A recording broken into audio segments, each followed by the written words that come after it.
जय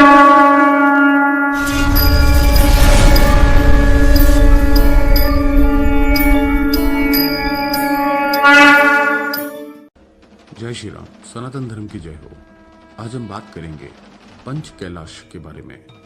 हमारे भारत और तिब्बत में स्थित 5 अलग अलग कैलाश पर्वत हैं, जिन्हें सम्मिलित रूप से पंच कैलाश का नाम दिया गया है। शिव भक्तों के लिए मोक्ष प्राप्ति हेतु पंच कैलाश यात्रा को बहुत ही महत्वपूर्ण माना गया है।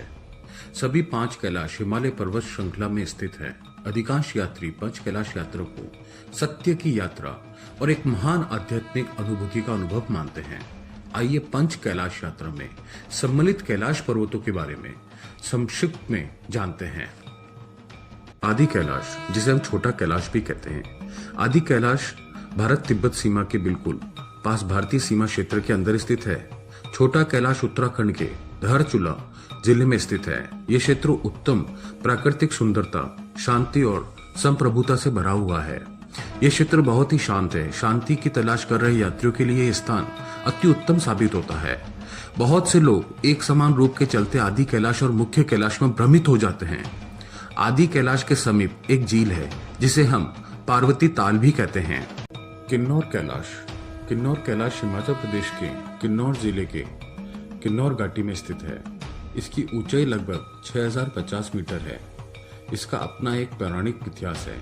किंवदंतियों के अनुसार किन्नौर कैलाश के समीप देवी पार्वती द्वारा निर्मित एक सरोवर है, जिसे उन्होंने अपनी पूजा के लिए बनाया था। इसे पार्वती सरोवर के नाम से जाना जाता है। इस स्थान को भगवान शिव और देवी पार्वती का मिलन स्थल भी माना जाता है। स्थानीय लोगों के अनुसार इस पर्वत की चोटी पर एक पक्षियों का जोड़ा रहता है। लोग इन पक्षियों को माता पार्वती और भगवान शिव मानते हैं।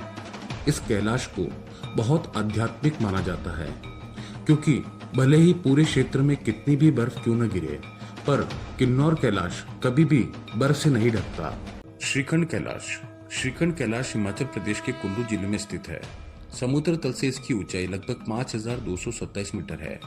यहाँ पहुंचने के लिए हिमालय श्रृंखलाओं से होते हुए कई ग्लेशियर पार करने होते हैं। इस पर्वत के बारे में एक पौराणिक कथा अनुसार कहा जाता है कि भस्मासुर ने इस पर्वत पर तपस्या करके भगवान शिव को प्रसन्न कर वरदान की प्राप्ति की थी। भस्मासुर अपने वरदान की सत्यता को जांचने के उद्देश्य से भगवान शिव के सिर पर हाथ रखने की कोशिश करने लगा। तब भगवान शिव वहां से भाग खड़े हुए।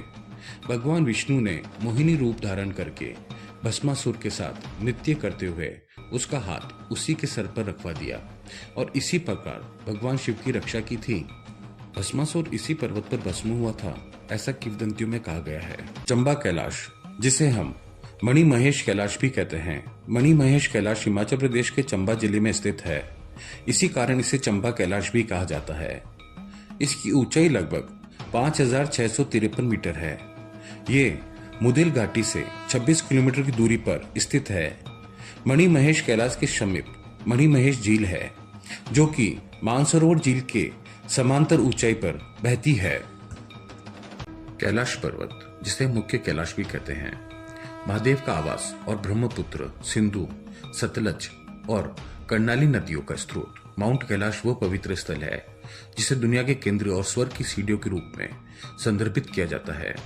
ये उच्चतम तर्क में पवित्र पर्वत दक्षिण पश्चिमी तिब्बत के स्वागत में स्थित है। भारत के कुमाऊं क्षेत्र से सीमित है। कैलाश पर्वत वह स्थान है जहां स्वर्ग पृथ्वी से मिलता है। शास्त्रों के अनुसार यदि कोई इस पवित्र पर्वत के चारों ओर एक परिक्रमा करता है तो उसके संपूर्ण पाप मिट सकते हैं। हिंदू, जैन, तिब्बती, बौद्ध और बौद्ध धर्म के लोग कैलाश पर्वत की दिव्यता पे मजबूत विश्वास रखते हैं। हालांकि कैलाश पर्वत के पीक के चारों ओर घने चांदी के बादलों से आवृत होने के कई रहस्य हैं। कैलाश पर्वत एक पंचकोणीय पिरामिड के आकार का है, जो हिंदू धर्म में भगवान शिव के 5 रूपों का प्रतिनिधित्व करता है। कैलाश पर्वत पर कोई जीव नहीं पाया जाता और ये एक शुष्क और बंजर क्षेत्र है। कैलाश पर्वत के चारों ओर 4 प्रमुख नदियां बहती है, सिंधु, सतलज, ब्रह्मपुत्र और काली। कैलाश पर्वत पर चढ़ना एक कठिन और खतरनाक कार्य है और इसे तिब्बती बौद्ध धर्म में निषिद्ध माना जाता है। हिंदुओं का मानना है कि भगवान शिव का वास इसी पर्वत पर है। यहीं उन्होंने अपनी समाधि लगाई थी। तिब्बती बौद्धों का मानना है कि परम आनंद के प्रतीक बौद्ध डैमचुक धर्मपाल कैलाश पर्वत के कुलदेव हैं। वह कैलाश पर निवास करते हैं। वहीं जैन धर्म के अनुयायी कैलाश को अष्टापद कहते हैं। उनका मानना है कि प्रथम तीर्थकर ऋषभदेव ने यही निर्वाण प्राप्त किया था। रूसी डॉक्टर एर्नेस्ट मुल्दाशिव कुछ एक्सपर्ट्स टीम के साथ कैलाश पर्वत पर शोध करने गए और वहां 1 महीने तक कैलाश के आसपास रहे। डॉक्टर शिव ने अपने रिसर्च में लिखा है कि उन्हें एक बार साइबेरियाई पर्वतारोही ने बताया था कि कुछ पर्वतारोही कैसे कैलाश पर्वत पर एक निश्चित बिंदु तक पहुंचे। उसके बाद में वे अचानक बूढ़े दिखाई देने लगे। इसके 1 साल बाद बुढ़ापे की वजह से उनकी मृत्यु हो गई। कैलाश पर चढ़ने से बढ़ने लगती है उम्र। और प्रसिद्ध रूसी चित्रकार निकोला रैरिक को यह विश्वास था कि कैलाश के आसपास इलाके में शंबाला नाम का एक रहस्यमय राज्य है। हिंदुओं के कुछ संप्रदाय इस शंबाला राज्य को कपापा के नाम से पुकारते हैं, जहां सिर्फ सिद्ध और तपस्वी ही रहते हैं। बाद में मुल्दाशिव ने एक किताब भी लिखी, where do we come from. इन्होंने कैलाश यात्रा की काफी चर्चा की है।